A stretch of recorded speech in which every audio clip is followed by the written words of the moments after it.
Heyo, OmniDogs and OmniKittens. It's OmniDog here with some reviews of some fun books. Yes, I read 4 books this week, and, well, I read more than that, but these are the ones I'm going to review, and they're all fun. Yeah, that's what I'm all about. I'm all about the fun and funny books.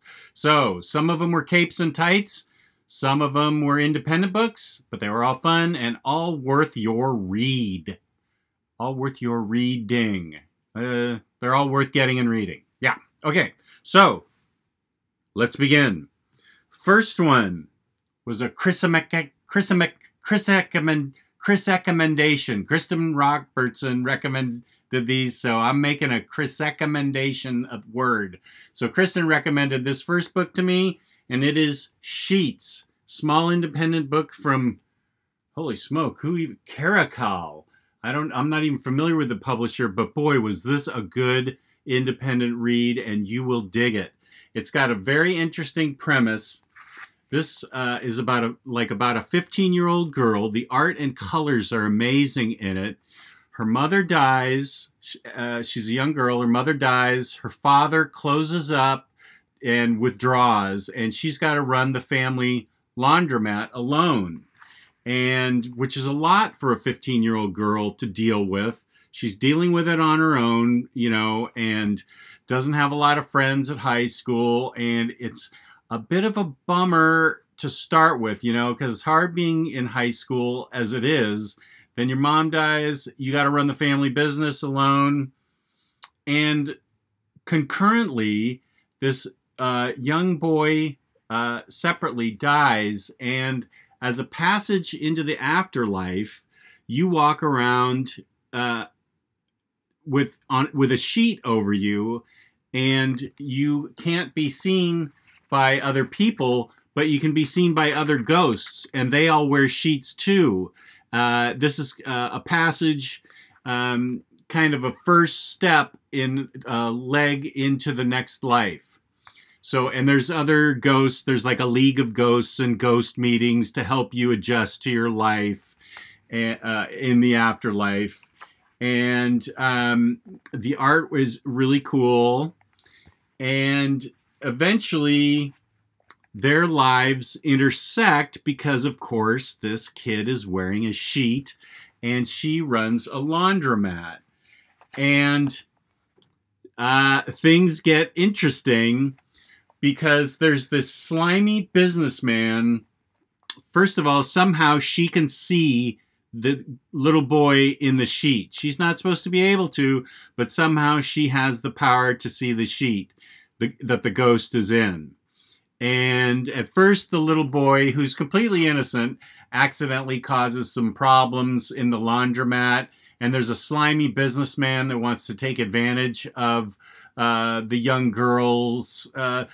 She's having some problems with the laundromat, you know, trying to run it on her own.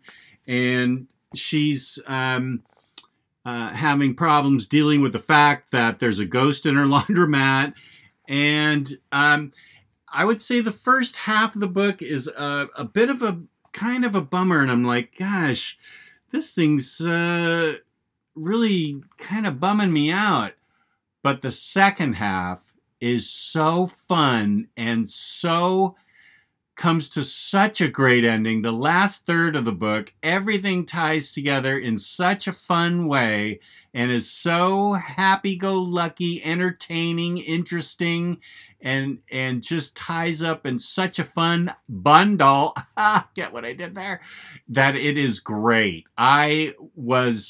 This was last Saturday. I was kind of in a bummer mood. I don't know. You know, you wake up sometimes, you're just not in the greatest mood. And this book lifted my spirits. I enjoyed Sheets. It put me in a better mood, and I can highly, highly recommend it. The colors are brilliant. The story is fun and fulfilling. It has a lot of heart and is just really great. I really recommend Sheets. The next gosh, I'm hard. This is a big word. Recommendation, Kristen Robertson recommendation. I think it's by way of Mark Wade. He recommended it to the fangirls. Is Luisa Now and Then. This was a French book that's translated, and the premise is, it's in France. What if a 15-year-old version of yourself all of a sudden pops up in your 35-year-old life? 15-year-old Luisa takes a bus, falls asleep, and wakes up 20 years into the future into the life of the 35-year-old Luisa, where everything's changed. There's now cell phones and euros, not the franc, and she's living in her aunt's, 35-year-old Luisa is living in her aunt's apartment, and there's a whole thing of identifying who this young Luisa is, and the across the hall neighbor of older Luisa is trying to help young Luisa find a place to stay, and older Luisa wants nothing to do with this person who looks exactly like her, who's 20 years younger, and has a very hard time dealing with the fact that it might be a young version of her. And it's really well written, because can you imagine, I can imagine being 35 years old and then 15-year-old me all of a sudden shows up in my life. The first thing I do is I'd punch him in the nose for being such a dopey 15-year-old and making such idiotic choices. And he'd probably look at me and he'd want to punch me in the nose for not doing all the things that I thought I would have done with my life by the time I was 35. And that's about that's about how the book ends up being. They're dealing with each other and judging each other's life choices. 35-year-old Luisa is judging 15-year-old, and the 15-year-old's judging the 35-year-old, and it is excellent. It is really well done. And there's the 15-year-old is like, why aren't you keeping in touch with mom? And the 35-year-old's trying to explain what happened with mom.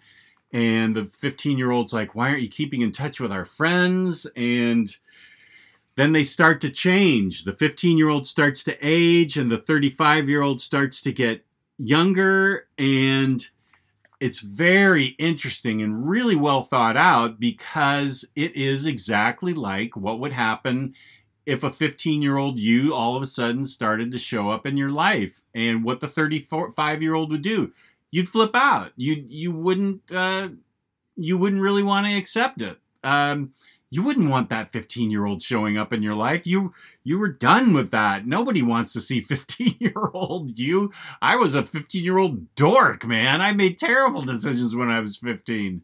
So I think this book is really well written, really well done, and it has a point to it. The whole point is the 15-year-old makes the 35-year-old aware of the repression that she did on a particular issue that is a very large issue in her 35-year-old life, and why she's not talking to her mom, and why she's having such struggles with relationships in her life, and how the 15-year-old has actually come to help her come to terms with it. And it's really well written, really well done. It's a humanoids book, and I think it is excellent. It is a book that is, I read it right after I read Sheets, and it helped me get into an even better mood. This was a Kristen recommendation, and I highly recommend Luisa. This is a wonderful book that builds to an excellent ending. That the whole book builds to this ending that makes perfect sense and is a perfect ending to this whole thing. I highly recommend it, and it has a thread going through it that you look backwards and you look back at it and you say, it all makes perfect sense now. I see where this thing was going. So I highly recommend Luisa, Now and Then.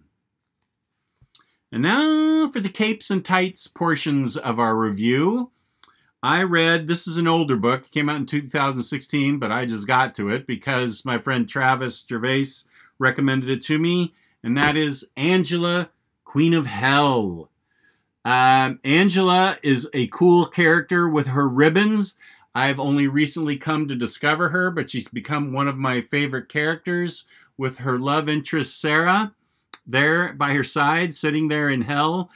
Sarah has ended up in hell, and Angela is determined to go there and rescue her. And to rescue her, she has to become the Queen of Hell. Well, that ain't easy because Hela is the Queen of Hell. And Angela has to go through 3 enormous tasks, including defeating Hela, to become the Queen of Hell in order to win Sarah's freedom. And Marguerite Bennett, who wrote this is called Journey to the Thunder World. And I like Marguerite Bennett. She's got a good sense of humor. And this thing is fraught with funny stuff. And it's also pretty... it's got battles that are very dynamic and interesting and well thought out. It's got twists and turns that you don't expect. Sarah is very good with the quips, and she's got a good relationship with Angela. And Angela's existence in the Marvel world is very interesting. She came by way of Neil Gaiman and Spawn. If you're unfamiliar with that, I was unfamiliar with it. You can Google Angela and Spawn and Neil Gaiman, and it costs millions of dollars to extricate Angela from Spawn and insert her into Marvel as the undiscovered half-sister of Thor. It's a very interesting story. But the art is great, and I thought this story was a barrel of fun because I don't want to spoil the story, but it's also about their adventures on Earth when, of course, she does eventually become the Queen of Hell, and they get their freedom and what they do on Earth, because they got to get jobs because they got to live on Earth. What do they do when they get on Earth? Very interesting. Loved this book. It's a very thin trade. Queen of Hell 1 through 7. Marguerite Bennett, I think she's become one of my favorite writers. She's been a little uneven on some things, maybe the Bombshells title, if I'm remembering correctly, but she nails it on this one. I think Angela, Queen of Hell, is a lot of fun. Angela is in New Asgardians, which I haven't read yet, but I'm sure she's great in it. I can recommend this unequivocally. Angela, Queen of Hell. Now here's a book that I'm going to have a problem reviewing, not because I didn't like it, I loved it, but to show you anything from it is going to spoil the surprise in it. That is X23 by Mariko Tamaki. First, I will say Mariko Tamaki continues in the tradition of All New Wolverine's Tom Taylor in nailing Laura and Honey Badger. It's full of really well thought out humor, action, situations, adventure. But a surprise comes early in the series, and if I show you anything, it's going to ruin the surprise for you. So I'll just show you a little art from the first issue, which won't spoil anything for you. I will just say that Tomaki writes Wolverine very well. Honey Badger is her hilarious self. And this book is great because it features some of my favorite characters in the Marvel Universe, besides X23 and Honey Badger. And, okay, I can show you this page, but I'm not sure I can show you much more than this. Because, okay, I can show you this. So, more than this, and I think it would spoil it for you. Just know that it is a great book, and I can't show you more because there's a twist in it that happens early on, and just by showing you the pages, it would spoil it for you. I highly recommend X23. It follows right in the footsteps of All New Wolverine. Excellent book, lots of fun. Now there is a last story that has it's one big arc, 1 through 6. is one big arc. Then there's a last story about Wolverine and Honey Badger infiltrating a high school. This seemed like kind of a throwaway story to me. It's super frothy fun, but it's also kind of a throwaway story. I think one of the Omni Bros thought it was really good. I just thought it was sort of meh. It's not necessarily bad, but it's not as good as the first arc was. It's got nice colors and nice art, but it's not as good as the rest of the book. It seems like it was just tossed in on a whim. But the rest of the book is excellent. I highly recommend, if you are a Wolverine, all new Wolverine fan, definitely pick it up. Mariko Tomaki knows what she's doing with this book. So there's my review of those books. I urge you to pick those up and have them make you have a happy day like they made me have a happy day. So please like and subscribe to my channel. Feel free to drop in some comments. I will respond to them. And I appreciate your watching this video, OmniDogs and OmniKittens. So with that, I say peace and love, peace and love.